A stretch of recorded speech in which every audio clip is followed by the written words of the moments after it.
What are the worst things a client can do when working with them, and how can those be worked around? So one thing I would say in general is if in your first meeting with someone, they say some variation on, "You're the artist, I trust you," run. People who trust you don't have to tell you they trust you. Every time I've ever had someone say, "You're the expert, you're the designer, you're the artist," I end up spending way too long on a project that didn't pay enough, and I got completely burned. So seriously, if you hear that, even if you don't immediately go, "Oh, I need to leave right now," just file it away and just think about if there were any other red flags in that meeting that are going to lead you to believe that this person is a pain in the ass that's going to own you for a while. Because that is a problem with a client. They own you. They're giving you money and they're buying you for a certain amount of time. They're buying your brain. And if they make you miserable, it affects every part of your life.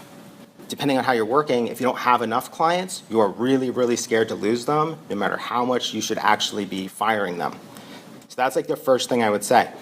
There are all kinds of different ways of working with clients. So I showed that thing the other day with all the pencil sketches, where I showed the client like 10 pencil sketches. Part of the reason that I do that is because what drives me insane is spending 20 or 30 hours on a version to show the client where I'm the expert and they should trust me.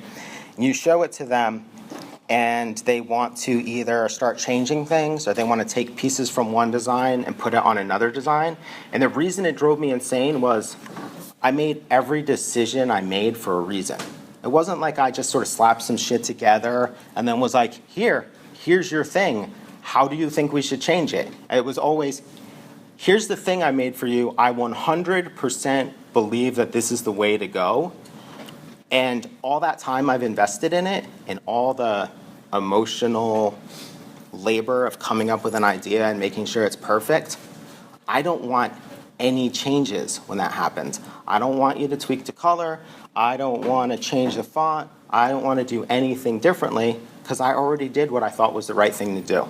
That's totally like an ego problem, right? Like I sound like a horrible dick, but everyone has some variation on this. You don't want to work for people for 10, 20, 40, 100 hours only to be told, change it, right? So I have a huge problem with that. It bugs the shit out of me. I don't want to change it. So instead I came up with a way where I don't slave over it. I spend a couple hours reading or making notes or making lists, and I spend a couple hours making sketches, and then I come to them with unfinished, crappy work. And then if they don't like anything, they didn't eat up much of my time. It's like, I can make more ideas. That only took 6 hours. I can easily give them another 6 hours for another 4 to 10 ideas. And I'm cool with that. I can like handle it. Or if they want to change stuff, I didn't really do anything.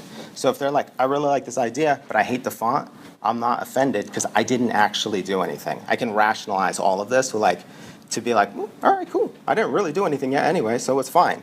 But like if I was designing this thing and I finished it and they were like, ooh, we hate gray.